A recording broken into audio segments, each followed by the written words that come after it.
Hey guys, this is Vinay Juneja. Welcome to this amazing YouTube channel of IBPS Sub. आप सभी का स्वागत है आपके अपने IBPS Sub YouTube channel पर. So let's get started. So guys, it's an official announcement and that is our official book of Master the Vocabulary through Mnemonic Way is available for all of you and free of cost. You do not have to pay anything. Link is given in the description. You can purchase the book at free of cost guys. इसकी क्या क्या specialities हैं आपको बता देता हूँ. इसके अंदर मैंने 1000+ vocabularies को कवर करा है और 90% वोकैबुलरी को मैंने नेमोनिक वे से प्रिपेयर करा है. नेमोनिक वे एक ऐसा वे है जो कि आपको वोकैबुलरी को याद कराने का एक शॉर्टकट आइडिया देता है. तो that's why it is too much beneficial for all of you. And approximate अब तक 150+ स्टूडेंट्स इस बुक को परचेज कर चुके हैं. And I have also got reviews from them on the Facebook page of IBPS Hub that yes sir indeed it's a very great book. Those who are struggling for the vocabulary and don't know how to prepare and from where to prepare for the vocabulary, this book is a boom for them. Okay, so you can purchase this. Link description में दे रखा है. तो guys अब हम आते हैं IBPS SBIPO mains reasoning का memory based paper part 2. यहाँ पे हम डिस्कस करेंगे part 2 of the reasoning memory based paper of SBIPO 2019 का जो हुआ था आपका. और इसके अंदर हम 2 पजल सॉल्व करेंगे और हमारी मेमोरी बेस्ड सीरीज आपको पता ही है चल रही है. इसके अंदर ये पार्ट 2 है. अभी हम RRBPO का भी लाएंगे एंड IBPS-PO का भी मैं बहुत कोशिश करूंगा कि पेपर में ला सकूं. ठीक है, तो हम आते हैं आपके सामने. पहले ये एक पजल है. मैं चाहूंगा कि आप इसको खुद को एक बार वीडियो को पॉज करो और खुद एक बार सॉल्व करो. And after that see my explanation how I'm doing this and किस तरीके से मैं आपको समझा रहा हूँ, किस तरीके से क्वेश्चन को सॉल्व आउट करना था ताकि आपको समझ आ पाए कि इस क्वेश्चन को कैसे करना है. इसके अंदर क्या क्या है यहाँ पे मैं सॉल्व करूंगा तो आपके सामने बता देता हूँ इसके अंदर क्या क्या चीजें बताई गई हैं. 8 पर्सन्स हैं PQRSTUVW और 2 कॉन्सेंट्रिक स्क्वायर्स में बैठे हुए हैं. मतलब ये है कि एक स्क्वायर ये हो गया तो एक स्क्वायर ये हो गया. ठीक है, तो ऐसे 2 कॉन्सेंट्रिक सेंटर्स हो गए. All the persons are exactly sitting at the middle. कोई भी कॉर्नर पे नहीं है, इसका मतलब सिर्फ मिडल में बैठे हुए सबके सब लोग. And those who are sitting at the outer square are facing the centre. मतलब जो बाहर दूसरे वाले स्क्वायर में है, आउटर वाले में, वो इनसाइड फेस कर रहे हैं. And those who are in the inner circle और inner square who are facing away from the centre. मतलब ये है कि वो बाहर की तरफ फेस कर रहे हैं. तो इसी तरीके से आपको सबको मिडल में बैठाना है और आपको इस तरीके से ये पूरा एक बनाना है. और मैं हमेशा से कहता हूँ आपको कि हमेशा 2 अरेंजमेंट बना के रखने चाहिए, तो इसलिए मैं 2 अरेंजमेंट साथ में बना के चलूंगा. ठीक है, तो मैंने 2 अरेंजमेंट बना लिए हैं. जो इनर साइड पे हैं वो फेस आउटसाइड कर रहे हैं और जो आउटसाइड पे हैं वो इनर साइड फेस कर रहे हैं. तो इस तरीके से आपको ये पूरा अरेंजमेंट बन गया है. अब हम देखते हैं इस क्वेश्चन में क्या पूछा जा रहा है. इसमें देयर आर 4 फीमेल्स हैं एंड 4 मेल्स हैं, मतलब 8 पर्सन हो गए. And all are married couple. Married couple हैं तो एक और वेरिएबल मिल गया. और married couples are facing each other, मतलब आमने सामने वो बैठे हुए हैं जो मैरिड कपल्स हैं. ठीक है, तो इस चीज का ध्यान रखना. If A is married to B then both are sitting in different circle. Different circle में बैठे होंगे, मतलब डिफरेंट स्क्वायर में बैठे होंगे. एक आउटर वाले में होगा तो एक इनर वाले स्क्वायर में होगा और दोनों आपस में फेस कर रहे होंगे. यही आपको यहाँ तक तो कुछ था ही नहीं, सिर्फ इंफॉर्मेशन दी थी कि क्या पूछा गया है, क्या बताया गया है एक तरह से इस पजल के अंदर. यहाँ तक तो ये 5-6 लाइनें आपको बस बता रही थी. अब आपको ये सिर्फ 3 से 4 लाइनें जो हैं इसमें आपको सब कुछ देखने को मिल चुका है. तो यहाँ पे आपको पहले हमेशा डायरेक्ट इंफॉर्मेशन उठानी है. ठीक है, the one who sits to the immediate right of R is not a female person. तो मतलब आर के इमीडिएट राइट पे कोई मेल है. ठीक है, मैंने बना लिया, मतलब बनाया नहीं, साइड पे लिख लिया. ठीक है, W and P are married to each other. अच्छा, हमें ये नहीं पता कि W और P में से मेल और फीमेल कौन है, तो हमें बस ये पता है कि W और P हैं. ठीक है, तो एक में मैं W को यहाँ बैठा देता हूँ और एक में P को यहाँ पे और एक में W को यहाँ पे और एक में P में यहाँ पे. ठीक है, अब देखते हैं. T and P are not sitting in the inner square. तो इसका मतलब क्या है, इनर स्क्वायर में W और P में जो उनको बिठाना है तो P यहाँ पे नहीं आ सकता, P को बाहर वाले स्क्वायर में ही आना है. तो ये अरेंजमेंट हमारा अब तक सही जा रहा है. ठीक है, ये यहाँ पे W है, यहाँ पे P है. अब देखते हैं क्या कह रहा है. The immediate neighbour of W is not a male. मतलब ये है कि जो ये यहाँ पे इमीडिएट नेबर्स हैं W के, ये मेल नहीं है, यहाँ पे फीमेल्स आएंगी. ठीक है, दोनों. तो इस चीज का ध्यान रखना। T and P R not sitting in the inner square, तो मतलब क्या है, टी भी आउटसाइड है, ठीक है। अब देखते हैं आगे। The immediate number of W is not a male हो गया। S is not a female person, इसका मतलब क्या है बच्चों, एस इज अ मेल, ठीक है, सिंपल। आर भी मेल है, सॉरी आर के इमीडिएट राइट पे कोई मेल है और एस भी एक मेल है और टी आउटसाइड में बैठा हुआ है, ठीक है। इनडायरेक्ट इन्फॉर्मेशन मैंने लिख ली। अब देखते हैं among V and P one of them is a male, okay ठीक है, देख लेंगे, कोई दिक्कत नहीं है। V या P में से कोई एक मेल तो पक्का है, ठीक है, मैंने इसको भी लिख लिया। अब हम आगे बढ़ते हैं और ये क्या कर रहा है, Q is not an immediate neighbor of R, ठीक है, Q is not an immediate neighbor of R and doesn't sit in the inner square, मतलब वो अंदर वाले स्क्वायर में नहीं बैठता, वो बाहर बैठता है। तो Q कहाँ बैठता है अभी कुछ पता नहीं है, तो अभी हम देखते हैं कि क्या कैसे करना है। तो R is married to U who is sitting in the inner circle, okay तो इसका मतलब ये है कि यू और आर दोनों मैरिड कपल हैं और यू अंदर है, यह हमें बता दिया गया है। तो अगर मैं यू को यहाँ पे लिख दूं और मैं आर को यहाँ पे बैठा दूं, तो आर के हिसाब से उसके राइट पे एक मेल होना चाहिए, ठीक है, मैंने कर दिया, कोई दिक्कत नहीं है, यहाँ पे एक मेल आना चाहिए, है ना, ये बोल रहा था। अब ये एस हो जरूरी नहीं है, हमें कुछ पता नहीं है, बिकॉज एस मेल है दैट डजंट मीन कि एस यहीं पे आना चाहिए, ठीक है, इसको हम बाद में देख लेंगे, कोई दिक्कत नहीं है। और ये क्या करा था, क्यों इसके आसपास नहीं आएगा और क्यों बाहर ही बैठता है, वो अंदर वाले स्क्वायर में बैठता ही नहीं है। कहाँ पे इंफॉर्मेशन थी, क्यों is not an immediate number of R and doesn't sit in the inner square, तो क्यों को हम यहाँ पे बैठा देते हैं, क्यों डब्ल्यू यू आर, 1 2 3 4 5 5 बंदे बैठ गए, ठीक है। अब ये क्या कह रहा था कि टी आउटसाइड में बैठा हुआ है, तो टी यहाँ पे आ गया बच्चों, सिंपल। और अब आपको एस कहाँ बैठाना है देख लेते हैं। एस एक मेल है और W के आसपास क्या आने चाहिए थे, फीमेल्स, तो ये फीमेल है, यू आर आर आर जो है वो मेल है, ठीक है। तो यहाँ पे S या एक और जो वेरिएबल बचा है वो यहाँ पे आएगा। तो हम दोबारा से एक बार पढ़ लेते हैं। The one who sits to the immediate right R is not a female, ये हो चुका है। W and P are married to each other, ठीक है। T and P are not sitting in the inner circle, ठीक है, T यहाँ पे आ गया, P यहाँ पे आ गया। The immediate neighbor of W is not a male, ठीक है। S is not a female person. Among V and P, one of them is a male. Okay, among V and P एक mail है। तो अब हमें इस चीज को उठाना है, V और P में से कोई एक मेल है। तो अगर मैं V को यहाँ पे रखूं तो ये मेल आ जाएगा, जबकि V के W के आसपास V नहीं आना चाहिए, है ना। तो V अगर यहाँ पे मैं रखूं तो यहाँ पे मेल ये नहीं बनेगा, ये फीमेल बनेगा। तो ये फीमेल हो गया, ये मेल हो गया, और ये आपका ये फीमेल है तो ये मेल हो गया, और W फीमेल हो गया, सिंपल। और एस आपका यहाँ पे आ गया, सिंपल। और एस क्या था, मेल था, है ना। तो ये मेल है तो ये फीमेल होना चाहिए, बट हमारे को दोबारा से गलत हो गई चीज। तो अब हमें दोबारा से इसको ध्यान से देखना पड़ेगा कि ये क्या कहना चाह रहा है हमसे, ठीक है। दोबारा से कोशिश करते हैं। T and P are not sitting in the inner square, बिल्कुल सही। The immediate number of W is not a male, S is not a female person, and among V and P, one of them is a male, ठीक है। अगर मैं V को यहाँ पे रखूं तो V एक V या P में से कोई एक मेल है, ठीक है, देख लेंगे हम। ये अगर मेल है तो ये फीमेल हो गया, है ना। तो ये अगर मैं V को फीमेल कराया तो P को मेल होना चाहिए, वो हमने कर दिया यहाँ पे सेट।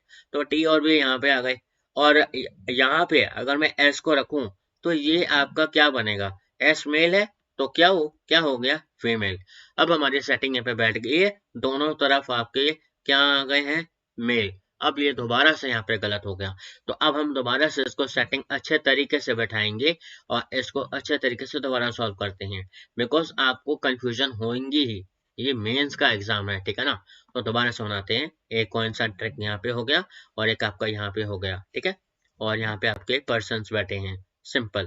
तो बनाते हैं अब, देखो अब ये W यहाँ पे है और P यहाँ पे है। W और P का मेरे को रिलेशन नहीं पता कि कौन मेल है फीमेल है, और P बाहर बैठा है, वहां लिखा है आपके the one who sits immediate right of R is a female person.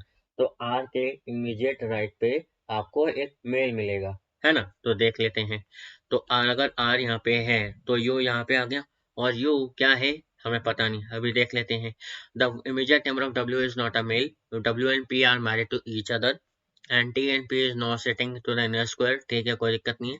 The Q is not an immediate number of R and doesn't fit in the inner square, ठीक है, क्यों बाहर ही आएगा, कहीं पे भी आएगा पता नहीं। R is married to U and who is sitting in the inner circle, ठीक है, तो यू यहाँ पे आ गया, हमें कोई फीमेल और मेल का भी पता नहीं है।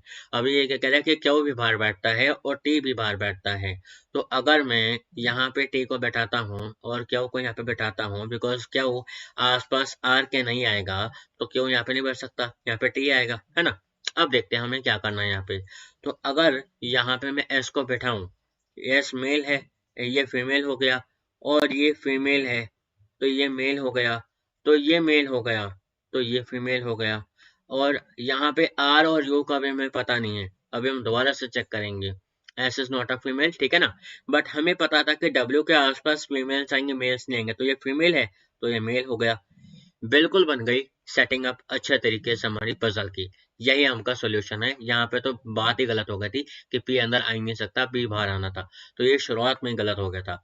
हमारी अब पजल बन चुकी है। अब इसके ऊपर आपके चाहे 3 क्वेश्चन हो, चाहे 5 क्वेश्चन हो, चाहे 7 क्वेश्चन हो, आपका आराम से ये पूरे तरीके से बन सकता है। अच्छा, एस हम यहाँ पे क्यों नहीं बैठा सकते बच्चों, बिकॉज एस यहाँ पे मेल है, तो एस को हम यहाँ पे बैठाएंगे तो डब्ल्यू के आसपास मेल नहीं आना चाहिए, ठीक है ना।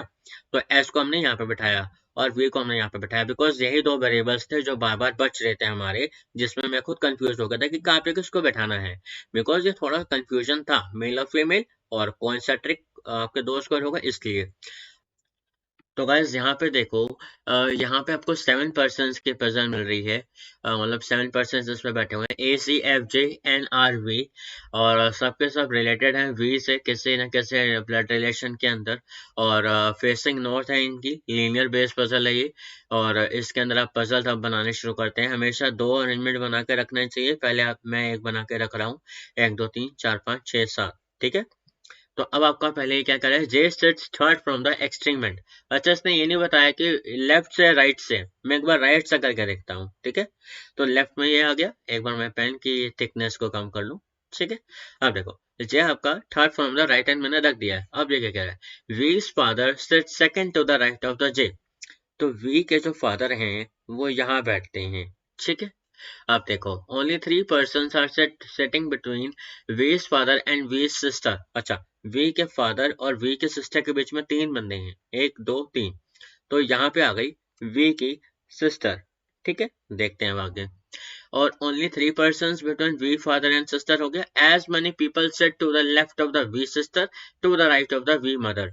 इसका मतलब क्या है बच्चों, कि वी के सिस्टर के लेफ्ट में जितने पर्सन हैं उतने ही वी के मदर के राइट टू द एंड में होंगे। तो अगर ये वी की मदर हैं तो उसी हिसाब से ये इसके आगे 2 पर्सन हुए, और यहाँ पे वी की सिस्टर है, इसके आगे 2 पर्सन हुए, एक बीच में पर्सन यहाँ पे है, ठीक है।